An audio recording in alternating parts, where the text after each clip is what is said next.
Insta project.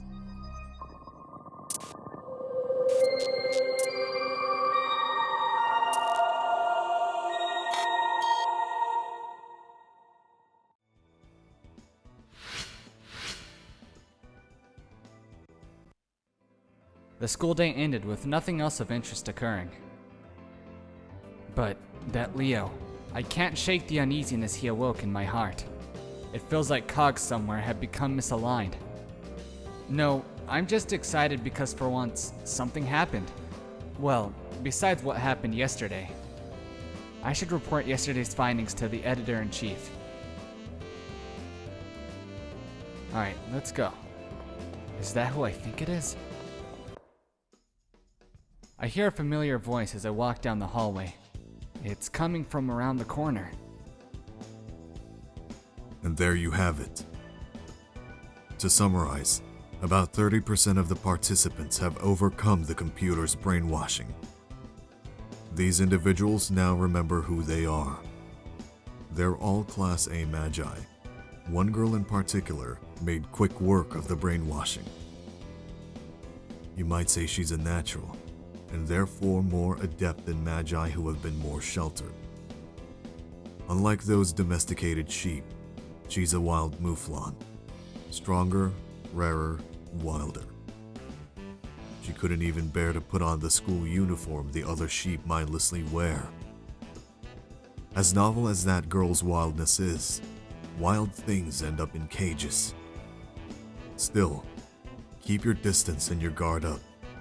The voice coming from in front of the supply room is none other than that of a teacher, Kuzuki. He was speaking politely, almost reverently. However, This Rin Tosaka. The Harways in Asia have voiced some concerns regarding her. She is the daughter of a noble family, which makes her unruly behavior even more unbecoming. the voice that chimes in to join Kuzuki's is none other than the transfer student, Leo's. Unlike in class, his voice held a childlike temerity. It seemed like Kuzuki's words bothered him. She's a failure, like the other dropouts. And so, she's below your concern. There's nothing in the world that doesn't concern me, teacher. More importantly, I wonder what a domesticated being like me can learn from her wild bravery. There is nothing, because you are already perfect. Anything you lack is something the world itself lacks. It was a joke. It's been a while since I've been scolded. I think I enjoy it, coming from you. In any case, I'll heed your warning about her. So, are there any other important happenings? It's worth noting the assassin sent by those alchemists. I have yet to confirm anything, but no doubt they're lurking about. I don't believe I've ever seen how an alchemist fights. Their charms, or their symbols, rather, are quite unusual. We have the opportunity now. Aren't you curious, teacher? Wait until I have checked about this assassin first. Those are the only ones to watch out for. However, there are others with excellent abilities. A handful of others have passed the prelims besides Rin Tosaka. I don't see the rush. I think there's much to be learned from observing the school. I'd like to take my time and enjoy, for instance, the beauty of things like the garden. They seem to employ quite the skilled gardener. You should see the garden too, Mr. Kuzuki. No, brother. I will respectfully decline. That ends my report. I see. Too bad. Then, if you need anything else, It'll be best if we have as little contact with each other as we can. It is unusual for a teacher and a student to meet like this. I understand. Be careful. Yes, you too, brother. Following those words, they both disappear, perfectly in sync with each other. I didn't understand what they were saying, but I get the feeling that I shouldn't have been listening.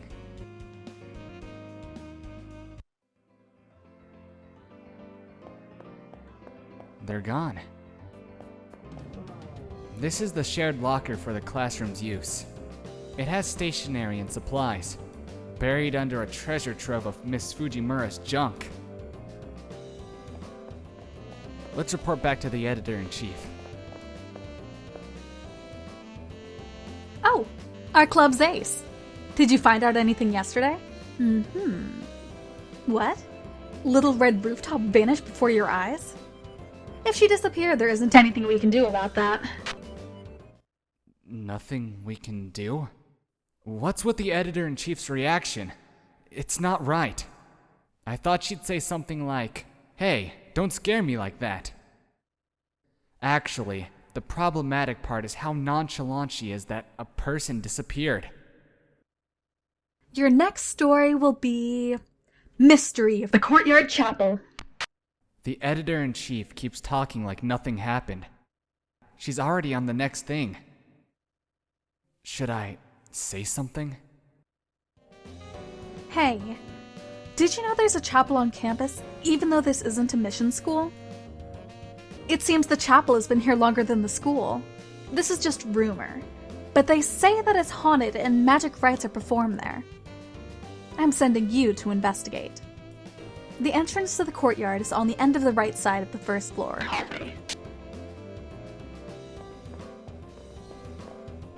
Huh? You scared the bejesus out of me. What do you want? Actually, I'm glad you're here. The editor-in-chief asked me to investigate the Seven Wonders, but check this out. One of Tsukimihara's Academy's 7 wonders is a female ghost who wanders the hallway. The ghost of a foreign girl wanders the 3rd floor. If you respond to her, she'll suck out your soul. Now that you know the details, go investigate it for me. Huh? You think I should just walk around on the 3rd floor and do it on my own? No way! I really can't handle paranormal stuff. And if anyone can take on the case of the wandering ghost on the 3rd floor, it's you. Good luck! Well, looks like I gotta investigate that first. So I was looking at the garden and caught the eye of a stranger, and then they vanished. Maybe it's just a coincidence, but I've had a splitting headache ever since. What's up with that?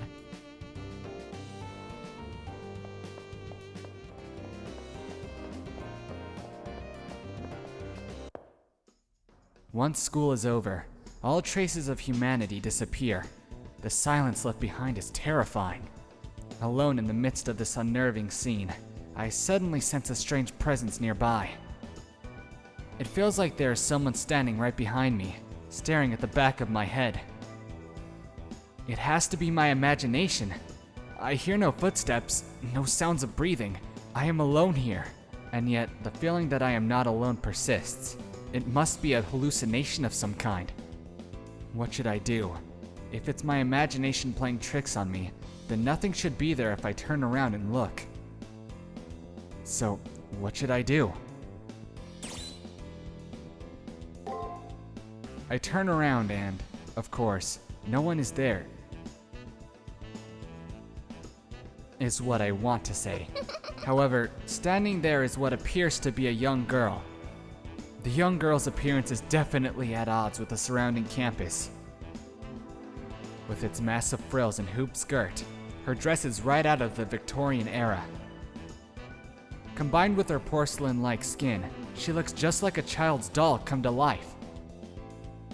It's kind of a relief, but the point is, she doesn't seem like she's really alive.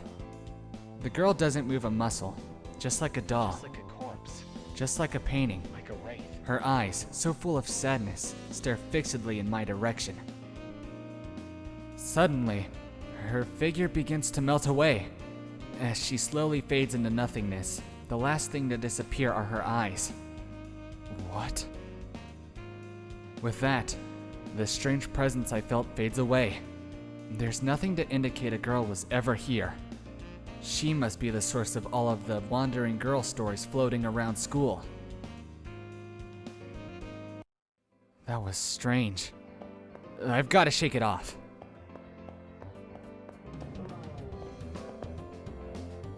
Huh? Wait a second. Don't saddle me with this. I'm no good with occult stuff either. Maybe I should go to the garden.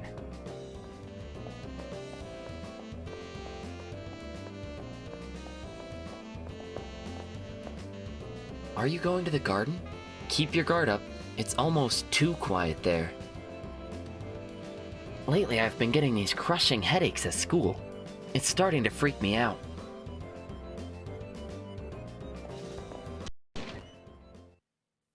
What?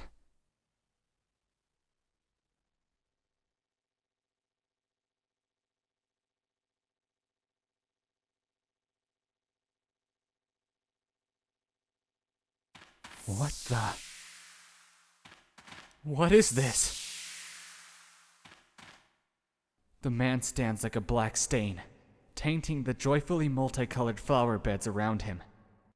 It's the new teacher, Kuzuki. But the man standing in front of me isn't acting like a teacher by any stretch of the imagination. The sick malignancy of overbearing aggression fills the air, and then scattered around him are dead bodies of students? Why did you come in here? I'm certain I locked the door. I suppose I'll test you out. His thin lips hardly moved, but in the next instant, I'm bowled over, as if struck by an invisible force. Chaotic thoughts bury my brain like endless grains of sand. What happened? Can I move my limbs? Seriously, what was that? Kuzuki hasn't moved. No one else is nearby. Who? Why? How? My thoughts whirl. My heart races.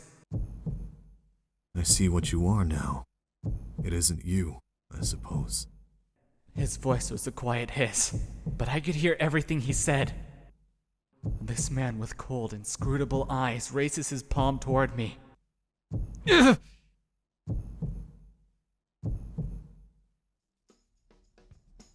When I come to, I'm collapsed in the garden. The garden is silent. There's not even a trace of Kuzuki or of the corpses that had been there. I'm uninjured, though my body aches from laying on the hard ground. The cold sweat that had covered me is gone too. Only the piercing pain in my head remains. Maybe it was just a bad dream.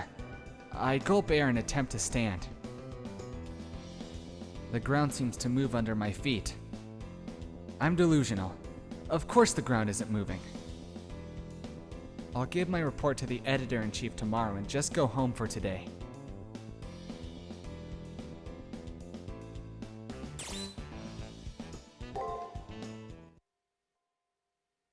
Where is the belfry?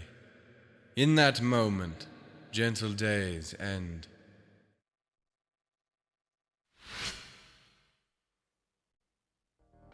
When I enter the classroom this time, things are a bit different. Wow! Then, how do you solve this problem, Leo? In this case, you substitute this for this and divide everything by x. It's the same simple equation that you used earlier. Whoa, you're right! Thank you, Leo. Unlike someone else, he helps his classmates without displaying an ounce of condescension. And that someone is directing a nasty scowl toward the new kid.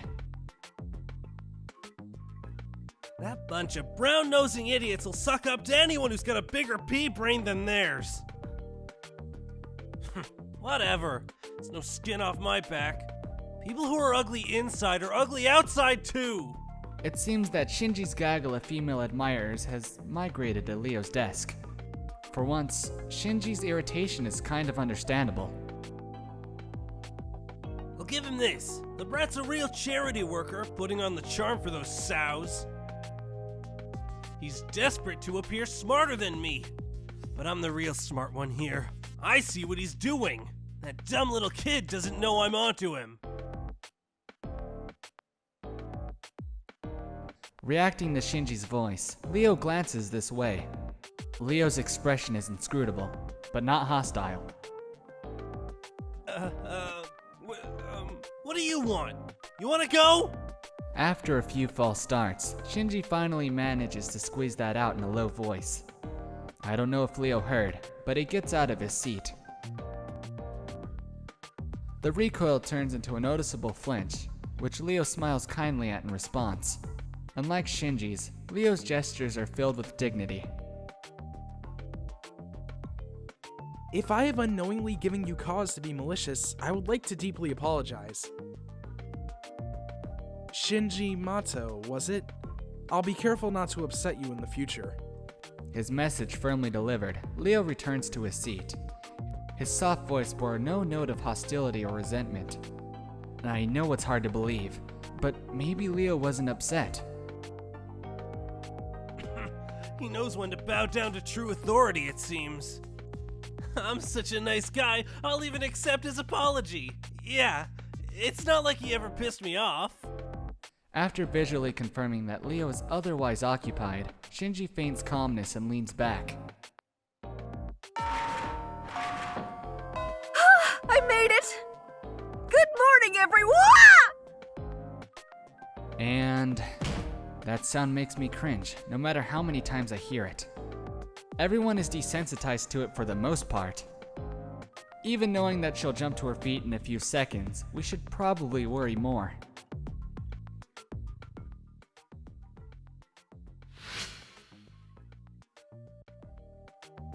Shinji still seems to be in a bad mood. It's obvious that he doesn't like Leo all that much.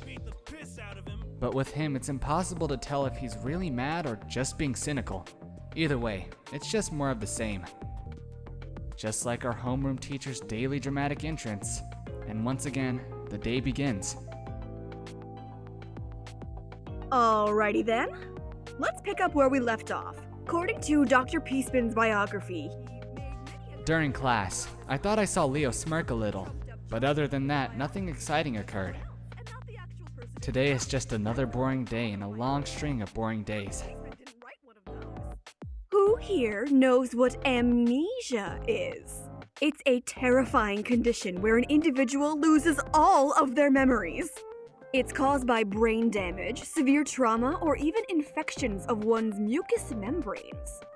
The section of the doctor's biography we just covered touches on this condition.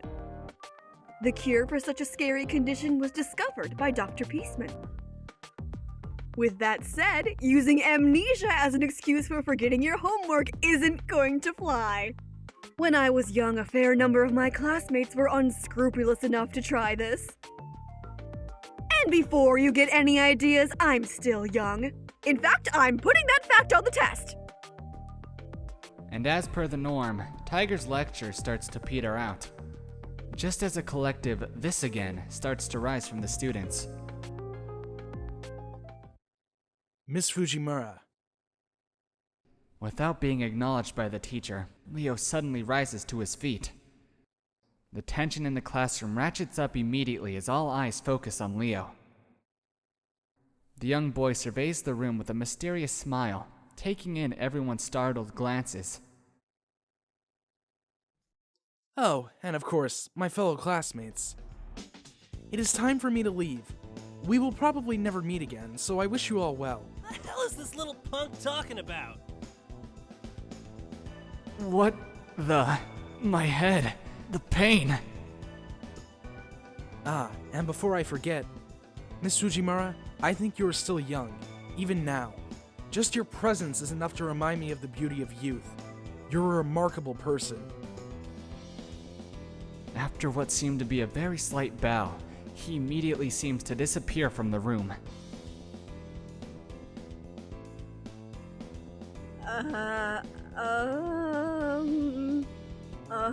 All right then. Let's continue. Please turn to page 86. And accompanied by the sound of flipping pages, the lesson goes on as if nothing had happened. Showing off like that in the middle of class. What a jackass. If you have to use the John, be a little more discreet. And that "I have to leave" crap? I mean, seriously, isn't he supposed to be some kind of aristocrat or princeling or something?